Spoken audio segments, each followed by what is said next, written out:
सौर ऊर्जा आता ही काळाची गरज आहे. इथं बजरंग भाऊ पासून तर काबराजी पासून तर शिवरत्नजी पासून घनश्यामजी पर्यंत तर जालना शहर तसं आता पहिलं 3 साठी फेमस होत, आता 4 साठी फेमस झाला भास्करराव जालना शहर. बसा तुम्ही बोललात किंवा ऊर्जा पॅनल हे 50 HP पॅनल, पण तुम्ही 1000 HP पॅनल आहेत ना. त्यामुळे हे पॅनल कधी आमच्या हाताला लागतं. सुरेश शेठ MLC होतेच, तो योगा आहे का म्हणा. तुम्ही त्या जागेवर जाऊन बसता, काहीतरी संकेत आहे असं वाटतंय मला. महिन्याला 4 कोटी रुपये जालना शहराला रोज पाणी मिळू शकल. मारवाडी समाजातल्या महिलांनी मला खूप फोन केले यावेळेस. 40 एकर शेती IPL मध्ये गेले. जे चांगलंय ते करण्याचा पुरेपूर प्रयत्न करणार आहे. 1000 लोक अंगावर येतील, पण 10,000 लोक खुश होतील. कुठल्याही प्रकारचे नंबर 2चे धंदे या शहरात इथून पुढच्या कालखंडामध्ये चालून देणार नाही. त्यामुळे ढग दूर करायचं काम या मंडळींनी केलं यावेळेस.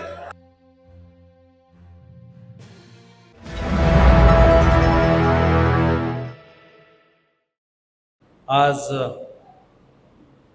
आपल्या सर्वांच्या साक्षीनं प्रभात किरण आपल्या सर्वांच्या सेवेसाठी आजच्या या गुढीपाडव्याच्या शुभ मुहूर्तावरती आपल्या सर्वांच्या सेवेमध्ये रुजू होत आहे. प्रभात किरण सौर ऊर्जा प्रायव्हेट लिमिटेड कंपनी याने प्रकृती, प्रयत्न आणि प्रभाव या 3 गोष्टीचा इथं संपूर्णपणे या ठिकाणी मेळ घालून सेवेमध्ये येण्याचं ठरवलेलं आहे. सौर ऊर्जा आता ही काळाची गरज आहे. भास्कररावांनी सांगितलं त्याप्रमाणे देशाचे पंतप्रधानापासून तर राज्याच्या मुख्यमंत्र्यापर्यंत ग्रीन एनर्जी आपण ज्याला म्हणतो, या ग्रीन एनर्जीवरती काम करत आहेत आणि हे पूर्णतः पर्यावरणपूरक आहे. आणि सौर ऊर्जा तसं भविष्याची गरज आहे. आपण बघतोय की राज्यामध्ये विजेची खूप मोठ्या प्रमाणामध्ये मागणी आणि पुरवठा या 2 गोष्टीचा मेळ विजेच्या बाबतीमध्ये आजपर्यंत कधी पूर्ण झाला नाही. मागणी जास्त असते त्यावेळेस पुरवठा कमी होतो, किंवा पाहिजे त्या प्रमाणामध्ये आपल्याला वीज पुरवता येत नाही. काही तास उद्योग बंद ठेवावे लागतात, काही तास घरगुती लोकांना वीज देता येत नाही. परंतु या ग्रीन एनर्जीनी, सौर ऊर्जेनी राज्यामध्ये क्रांती निश्चितपणे निर्माण होणार आहे. आता आपण शेतकऱ्याला सौर पंप देऊ लागलो. इथं बजरंग भाऊ पासून तर काबराजी पासून तर शिवरत्नजी पासून घनश्यामजी पर्यंत या सर्वांनीच आता सौरला आपल्या जवळ केलेलं आहे. कोणी 200 मेगावॅटचा किलोवॅटचा सौर लावलं, कोणी 500 किलोवॅटचं सौर लावलेलं आहे. मला असं वाटतं की एवढी निसर्गाने आपल्याला जे काही प्राकृतिक धन दिलेलं आहे, या धनाच्या माध्यमातून खूप चांगल्या पद्धतीनं आपल्याला आपल्या स्वतःचा लाभ किंवा राज्याचा किंवा शेतकऱ्यांचा लाभ या ठिकाणी निश्चितपणे होऊ शकतो. आपण बघतोय की संपूर्ण जग ग्लोबल वॉर्मिंगमुळे परेशान आहे. आज ही बाहेर आपण पडलो की ढग आलेले आहेत. हा कशाचा परिणाम आहे? हा ग्लोबल वॉर्मिंगचाच परिणाम आहे.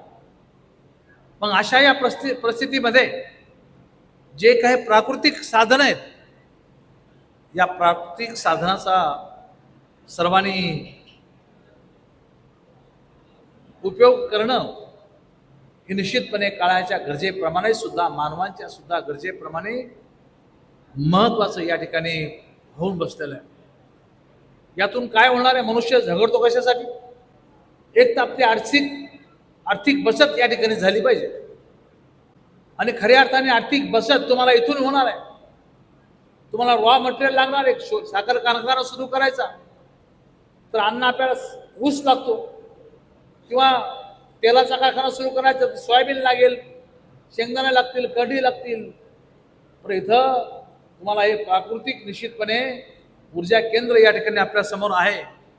त्यामुळं मला असं वाटतं की या तरुणांनी ही प्रेरणा घेतली आणि यातून चांगल्या सेवा देण्याचा प्रयत्न किंवा लोकांना मार्गदर्शन देण्याचा प्रयत्न, सोलर पॅनल बसवण्यापासून तर त्याबद्दलची माहिती देण्यापर्यंतचा प्रयत्न हा निश्चितपणे भांगड्याजी आमचे आणि त्यांचे संपूर्ण सोनेजी असतील किंवा ओडिशाहून आलेले त्यांचे सहकारी असतील, हे सर्व अत्यंत चांगल्या पद्धतीने या ठिकाणी करतात. मी जालना शहराच्या वतीनं त्यांचा मनापासून आभार व्यक्त करतो.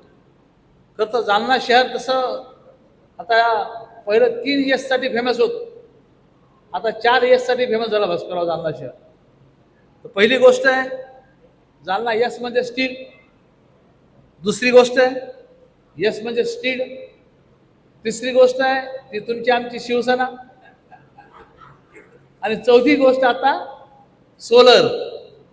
या 4 गोष्टी आहेत, ज्या 4 गोष्टीच्या माध्यमातून निश्चितपणे हे 4 यश जे आहेत एक प्रगतीच्या दिशेने आपल्याला घेऊन जाणार आहेत भास्करराव. बसा तुम्ही बोललात किंवा ऊर्जा पॅनल हे 50 HP पॅनल, पण तुम्ही 1000 HP पॅनल आहेत ना, त्यामुळे हे पॅनल कधी आमच्या हाताला लागतं. नाहीतरी तुम्ही आता सुरेश शेठच्या जागेवर बसलेले भास्करराव. सुरेश शेठ अगोदर अरविंद अण्णा यायच्या अगोदर सुरेश शेठ MLC होतेच. तो योगा आहे का म्हणा, तुम्ही त्या जागेवर जाऊन बसता, म्हणजे काहीतरी संकेत आहे असं वाटतंय मला. याच्या पाठी संमती आहे तुमची? नाही, त्याला मनातून दिसत नाही मला भास्करराव. त्यामुळे निश्चितपणे या संदर्भाने राजकीय काही असेल, परंतु माननीय दिलीपजी राठी या परिवाराच्या पाठीमागे ठामपणे उभा आहे.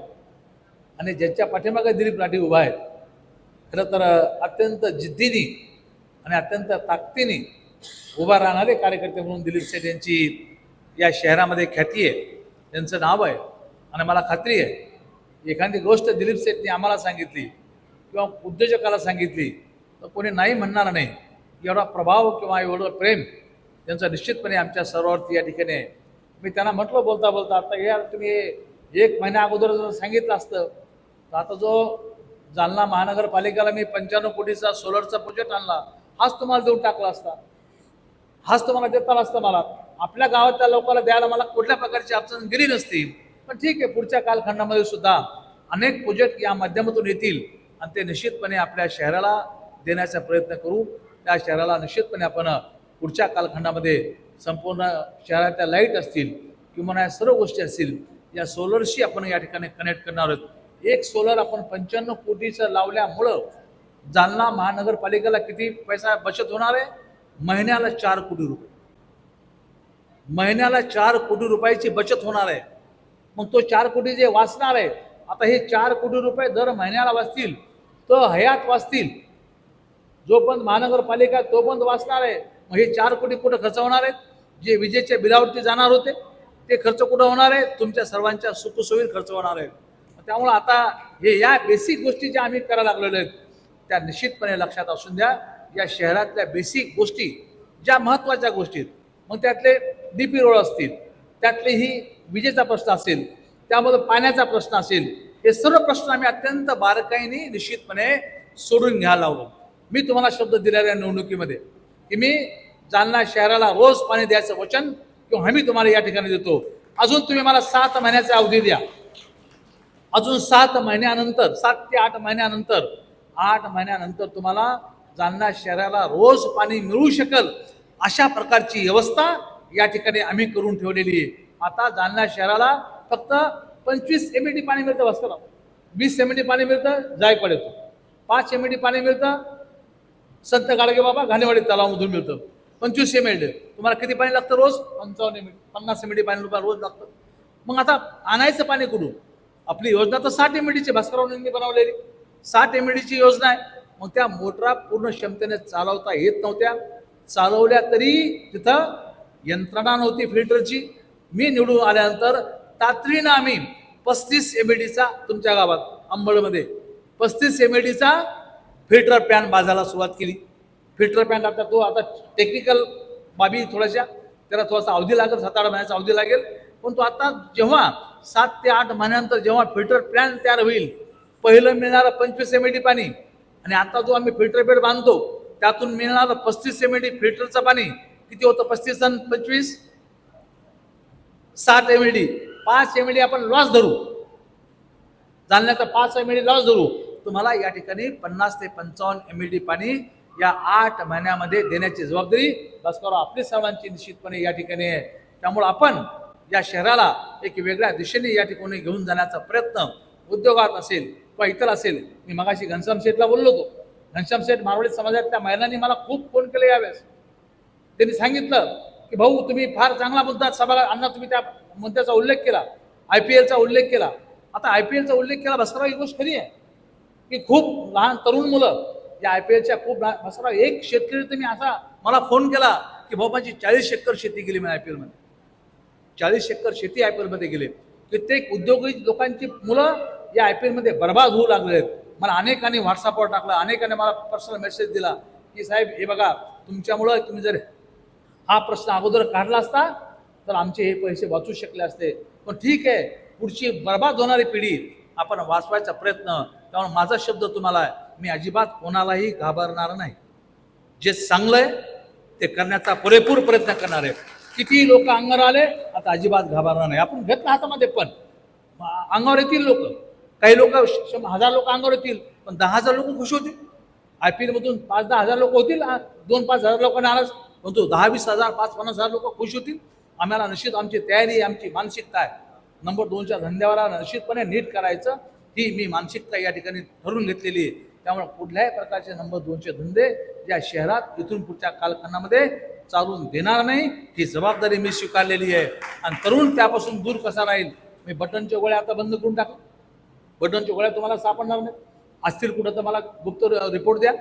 बटनच्या गोळ्या असतील, बाकी इतर गोष्टी असतील, या सर्व बाबी कंट्रोल करण्यासाठी पोलीस प्रशासन आणि जिल्हा प्रशासन अत्यंत चांगल्या पद्धतीने आता आमच्या याला सहकार्य करू लागलेले आहेत. त्यामुळं 1 वर्षाचा अवधी द्या. 1 वर्षाच्या अवधीमध्ये जालन्यामधला एक पण DP रोड असा आहे नाही की जो करायचं मी सोडणार नाही. संपूर्ण DP रोड सिमेंट कॉन्क्रीटचे करून टाकणार आहे. जालन्याचं पाणी 1 वर्षाने देणार. शेवटी शहरातल्या लोकांच्या मागण्या तरी काय असतात? वॉटर, गिटर, मीटर, याच्या पलीकडे काही मागण्या असतात. या 3-4 मागण्यावरती पूर्ण ताकदीनिशी काम करायला मी हातात घेतलेलं आहे. माननीय मुख्यमंत्री, माननीय उपमुख्यमंत्री, माननीय दादा एकनाथराव शिंदे साहेबांपासून सर्वांची अत्यंत मोलाची साथ या ठिकाणी आपल्याला लागलेली आहे आणि ती साथ घेऊन आपण काम करू. भास्करराव, ही गोष्ट खरी आहे की पॅनलच्या माध्यमातून आपण ही ऊर्जा तुमच्या माध्यमातून मला मिळते, पण कधी कधी वर ढग आले की ती ऊर्जा मिळत नाही. मग पॅनलला ऊर्जा मिळत नाही. त्यामुळे ढग दूर करायचं काम या मंडळींनी केलं यावेळेस. त्यामुळे आता एक सौर पॅनल पुन्हा एकदा तुम्ही आग्रह करा. 1000 HP पॅनल आहे. या पॅनलला आग्रह करा, इकडे लवकर जुळून जा. सुरेश तुम्ही आता येऊन गेले सत्ता पक्षामध्ये, सांगा ना मित्रांना सांगा, घेऊन या आमच्याकडं. चला राजकीय सोडून द्या, परंतु एक चांगली एक बाब या ठिकाणी होते. सौरसाठी स्टील नंतर, सीड नंतर पुन्हा सौरसाठी जालन्या प्रसिद्ध होतंय किंवा राज्याच्या पटलावरती येतं, ही माझ्या दृष्टीतून अत्यंत आनंदाची बाब आहे. मी सन्माननीय भांगड्याजी, सन्माननीय सोनीजी आणि अमित नंदा या तिघांना सुद्धा मनपूर्वक या ठिकाणी शुभेच्छा व्यक्त करतो. आणि आज या ठिकाणी हे नवीन आपल्या सेवेमध्ये प्रभात किरण हे रुजू झालं, अशा प्रकारची शुभेच्छा देऊन या ठिकाणी थांबतो. धन्यवाद. जय हिंद, जय महाराष्ट्र.